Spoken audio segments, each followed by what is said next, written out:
What if the next global crisis doesn't start in Washington, but in the Persian Gulf? What if a country under heavy sanctions could still shake the world's most powerful superpower?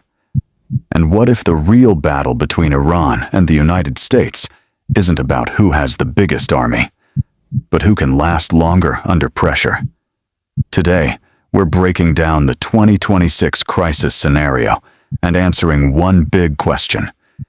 Can Iran really challenge the United States? Stay with me until the end, because the answer might surprise you. First, let's talk about raw power. The United States has the strongest military in the world. It spends hundreds of billions of dollars every year on defense. It has aircraft carriers across the globe, advanced stealth jets, nuclear submarines, global military bases, powerful cyber capabilities. On paper, it's not even close. Iran, on the other hand, faces heavy economic sanctions. Its economy has been under pressure for years. It does not have the same level of advanced military technology. So if a full conventional war happened, Air Force versus Air Force, Navy versus Navy, the United States would have the clear advantage. But here's where things change. Modern wars are not always fought in a traditional way. Iran's strategy is different.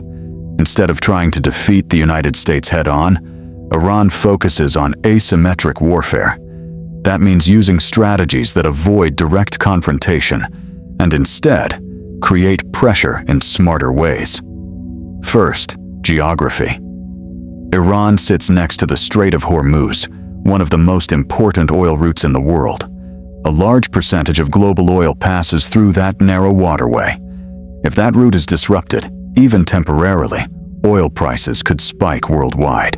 That alone gives Iran leverage. Second, missiles and drones. Iran has invested heavily in ballistic missiles and drone technology.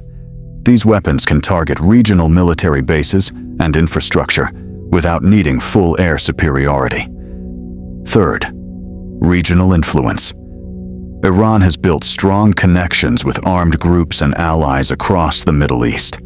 If tensions rise, pressure could increase in multiple areas at once. Fourth, cyber operations. In today's world, power grids, financial systems, and communication networks are all digital. Cyber attacks can cause serious disruption without a single soldier crossing a border.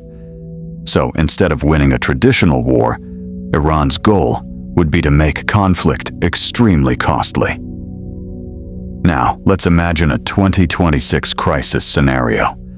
Tensions rise over sanctions or nuclear negotiations. A naval incident happens in the Persian Gulf. Oil markets panic. Energy prices jump. Stock markets react. The United States increases its military presence in the region.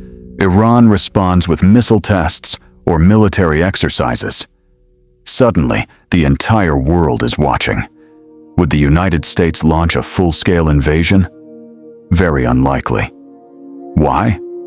Because modern war affects the global economy. Energy prices would surge. Supply chains would be disrupted. Allies could be pulled in. The economic consequences would be massive. Both countries understand this.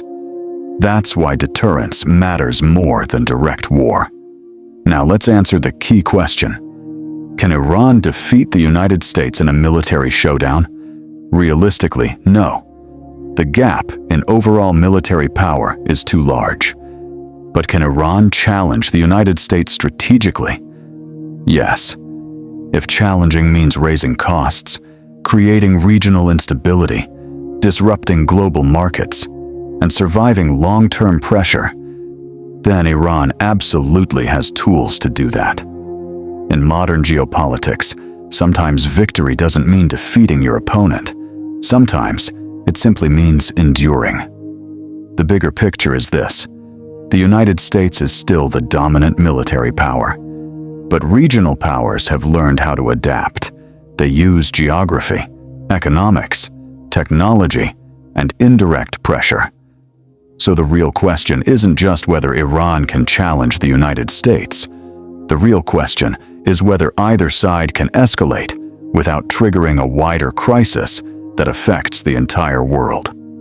Because in 2026, power isn't only measured by who has the biggest army, it's measured by influence, by resilience, and by who can handle pressure the longest. And that's why this issue matters. The next global shock may not come from a superpower clash. It could come from a regional power that understands how to play the long game. And the world will be watching.